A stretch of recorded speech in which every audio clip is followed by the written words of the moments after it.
అదే విధంగా the next topic I will tell you. మనం జీవిత బీమా లైఫ్ ఇన్సూరెన్స్ గురించి డిస్కస్ చేసుకుంటున్నాం. అందులో థర్డ్ యూనిట్లో ఉన్నామండి. So next topic I will tell you నికర ప్రీమియం లెక్కించుట. ప్రీమియం ధర నిర్ణయం అనే టాపిక్ మీద డిస్కస్ చేసుకుంటున్నాం. అందులో థర్డ్ టాపిక్ నికర ప్రీమియం లెక్కించుట. దీని ముందు రిస్క్ ప్రీమియం లెక్కించుట, లెవెల్ ప్రీమియం ప్రకారం రిస్క్ ప్రీమియం ఆధారంగా లెక్కించుట. సో లెవెల్ ప్రీమియంను ఉపయోగించి రిస్క్ ప్రీమియం ఆధారంగా లెవెల్ ప్రీమియంను డిసైడ్ చేసుకోవడం జరిగింది. అదేవిధంగా థర్డ్ వన్ నికర ప్రీమియం లెక్కించుట. ఇందులో ఏంటంటే బీమా చట్టం 1938 ప్రకారం బీమా కంపెనీలు సాంప్రదాయ పథకాల ప్రకారం సేకరించిన మొత్తాన్ని సెక్యూరిటీ రూపంలో పెట్టుబడి పెడతాయి. ఈ పెట్టుబడుల నుంచి వసూలయ్యే వడ్డీని ప్రీమియం లెక్కించడానికి పరిగణనలోకి తీసుకుంటారు. అయితే బీమా కంపెనీ పెట్టుబడుల ద్వారా పొందే ఆదాయాన్ని బీమా గణాంక నిపుణులు అంచనా వేస్తారు. ఈ అంచనా వేసిన వడ్డీ ఆధారంగా వసూలు చేయాల్సిన ప్రీమియంను తగ్గిస్తారు. దీనికి సమీకరణం క్రింది విధంగా ఉంటుంది. అంటే బీమా కంపెనీ పాలసీదారుల నుండి వచ్చిన ప్రీమియంను పెట్టుబడి పెడుతుంది. సో లాభాలు వచ్చిన సమయంలో ఆ విధంగా పెట్టుబడి పెట్టిన మొత్తంలో వడ్డీ అనేది వస్తుంది. ఈ వడ్డీ వల్ల ఆదాయం ఎక్కువగా వచ్చినప్పుడు బీమా గణాంక నిపుణులు ప్రీమియం తగ్గింపుగా కొంచెం అవకాశం అనేది ఇవ్వడం జరుగుతుంది పాలసీదారులకు. దానికి ఒక సమీకరణం అనేది ఉపయోగిస్తారు. సో నికర premium equal to premium level premium minus received interest, పొందిన వడ్డీ. అంటే నికర ప్రీమియం లెక్కించడం ప్రకారం నికర ప్రీమియం ఈక్వల్ టు ప్రీమియం అంటే లెవెల్ ప్రీమియం మైనస్ పొందిన వడ్డీ. లెవెల్ ప్రీమియంలో నుండి పొందిన వడ్డీ తీసేస్తే అప్పుడు నికర ప్రీమియం అనేది వస్తుంది. పెట్టుబడుల ద్వారా పొందిన వడ్డీ ప్రీమియంను సర్దుబాటు చేసే విషయంలో కొన్ని ముఖ్యమైన విషయాలు గుర్తుంచుకోవాలి. క్లెయిమ్ చెల్లించే వరకు ప్రీమియం పెట్టుబడిగా పెట్టాలి. లెవెల్ ప్రీమియంను రిజర్వ్ ఫండ్లను కూడా పెట్టుబడిగా పెట్టాలి. అలాగే దాని ముందు లెవెల్ ప్రీమియం చెల్లిస్తాడు. సో వచ్చే ప్రీమియంలను కూడా అదేవిధంగా రిజర్వ్ ఫండ్ అంతా కూడా పెట్టుబడిగా పెట్టేయాలి. పొందిన వడ్డీ పాలసీ యొక్క కాలపరిమితి పైన ఆధారపడి ఉంటుంది. సో ఆ వడ్డీ అనేది పాలసీదారుడు చేసే కాలపరిమితి ప్రకారం ఆ వడ్డీ ఎంతకాలం పాలసీ అనేది ఉంటుంది. సో ఆ విధంగా వడ్డీ అనేది ఆధారపడి ఉంటుందండి. అదేవిధంగా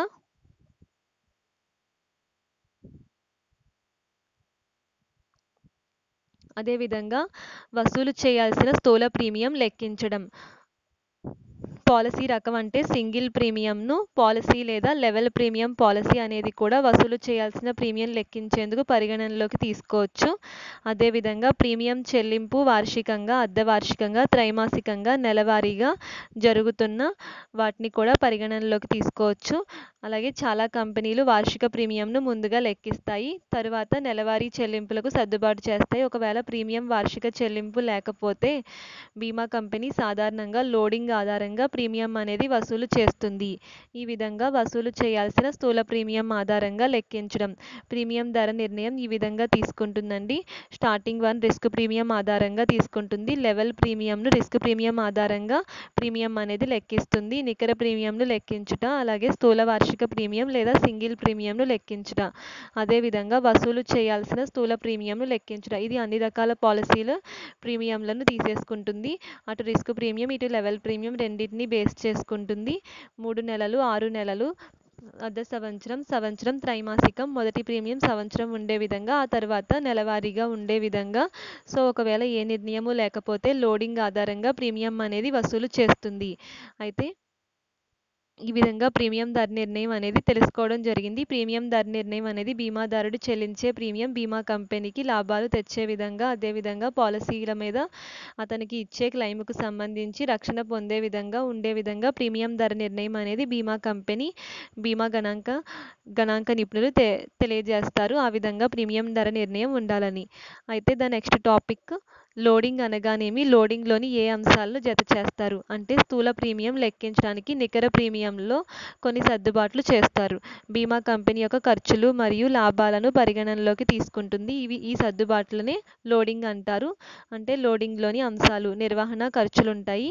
బిల్డింగ్ నిర్వహణ ఖర్చులు, ఉద్యోగుల జీతాలు, మెడికల్ అండర్ రైటింగ్లు, వైద్య ఖర్చులు, processing fees, so policy renewal చేయడానికి అయ్యే ఖర్చులు, క్లెయిమ్ సెటిల్మెంట్కి అయ్యే ఖర్చులు, లాభపు శాతం, లాభపు policy, bonus. So loading policy ప్రారంభక దశలో ప్రాథమిక ఖర్చులు గరిష్టంగా ఉంటాయి.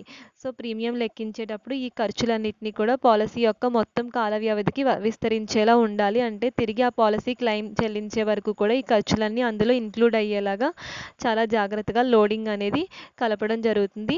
ఈ విధంగా లోడింగ్ అనేది బీమా కంపెనీ నిర్ణయిస్తుంది. వీటినే ప్రీమియం నిర్ణయించేటప్పుడు లోడింగ్ని కూడా యాడ్ చేయడం జరుగుతుంది.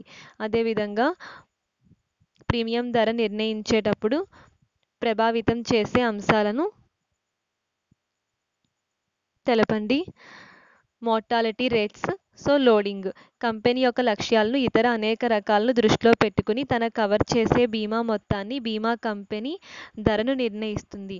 సో బీమా కంపెనీ నిర్ణయించే బీమా మొత్తం ప్రీమియం ధర కింద నిర్ణయిస్తుంది. ఈ ప్రీమియం ధర నిర్ణయించేటప్పుడు రెండు ముఖ్య అంశాలను చాలా జాగ్రత్తగా దృష్టిలో పెట్టుకోవాలి. అందులో mortality rates, second one loading.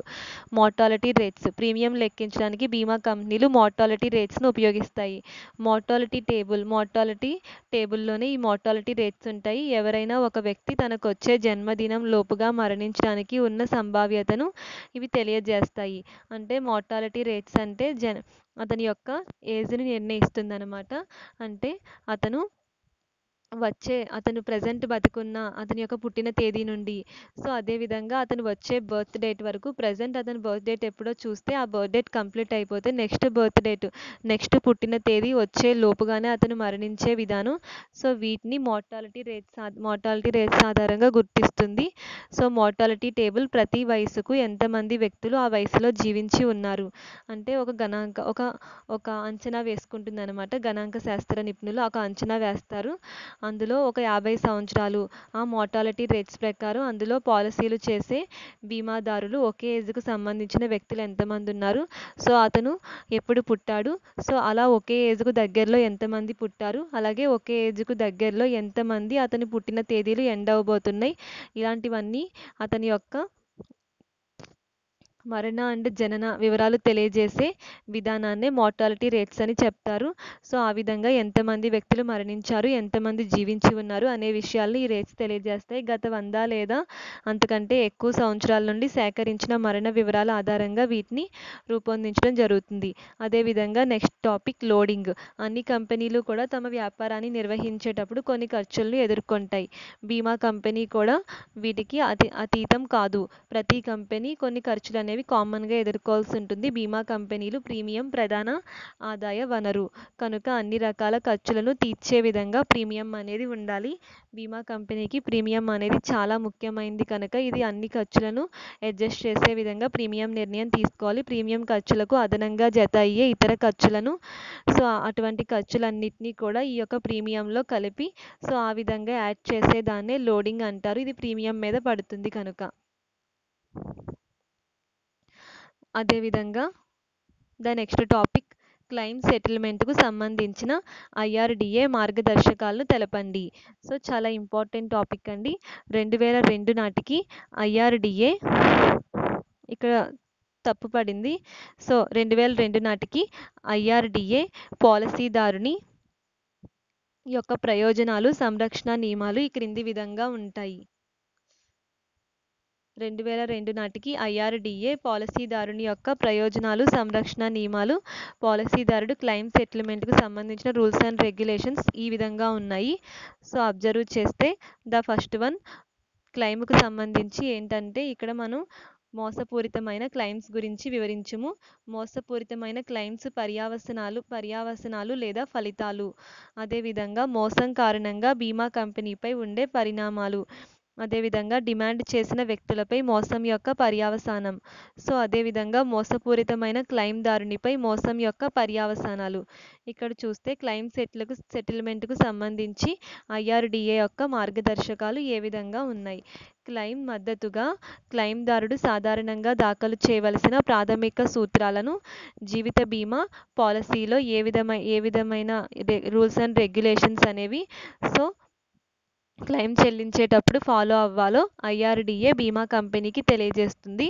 అవి జీవిత బీమా కంపెనీ క్లెయిమ్ అందుకున్న వెంటనే ఎలాంటి ఆలస్యం లేకుండా ఆ క్లెయిమ్ను ప్రాసెస్ చేయడం ప్రారంభించాలి. ఐఆర్డీఏ నుండి క్లెయిమ్ అనేది రాగానే ఆ క్లెయిమ్ను లేదంటే ఎక్కడైనా పెట్టుబడి పెట్టిన అతని ప్రీమియము బీమా కంపెనీకి అందగానే ఆ క్లెయిమ్ను వెంటనే పాలసీదారుడికి అందజేయాలి. ఏదైనా సందేహం, సమాధానాలు, అదనపు డాక్యుమెంట్లు అవసరం ఉన్నట్లయితే వాటిని ఒక్కొక్కటిగా కాకుండా మొత్తం క్లెయిమ్ను అందుకున్న 15 రోజుల్లోగానే పాలసీదారుడి నుండి కోరాలి బీమా కంపెనీ. అదేవిధంగా సంబంధిత పేపర్లు మరియు ఇతర వివరాలు అందుకున్న 30 రోజుల్లోగా జీవిత బీమా పాలసీ కింద క్లెయిమ్ అనేది చెల్లింపు జరపాలి. అలాగే ఒకవేళ క్లెయిమ్ లేట్ అయితే గనక బీమాదారు నుండి రావలసిన అన్ని వివరాలు, పత్రాలు అందుకున్న 30 రోజుల్లోగా బీమా కంపెనీ పాలసీదారుడికి క్లెయిమ్ ఇవ్వాలి. ఇంతకు ముందు ఇచ్చిన తర్వాత 15 రోజుల్లోగా అతని నుండి రావలసిన మొత్తం పత్రాలు తీసుకోవాలి. ఒకవేళ పత్రాలు ఆలస్యంగా ముందు తీసుకొని క్లెయిమ్ ఆలస్యంగా ఇస్తే 30 రోజుల్లోపు చెల్లించేయాలి. లేదా సంబంధిత కారణాలు తెలుపుతూ ఒక విషయాన్ని తెలియజేయాలి. బీమా కంపెనీ క్లెయిమ్ యొక్క పరిస్థితులను పరిశోధించాలి. బీమా కంపెనీ యొక్క అభిప్రాయం అంటే అలాంటి పరిశోధనకు సంబంధించి బీమా కంపెనీ వీలైనంత తొందరగా అంటే క్లెయిమ్ దాఖలైన 6 నెలల్లోగా పూర్తి చేయాలి. బీమా కంపెనీ ఎలాంటి పరిశోధన అయినా సరే బీమా కంపెనీ వీలైనంత తొందరగా అంటే క్లెయిమ్ అనేది ఇచ్చే 6 నెలల్లోగా మొత్తం అనేది పూర్తి చేయాలి.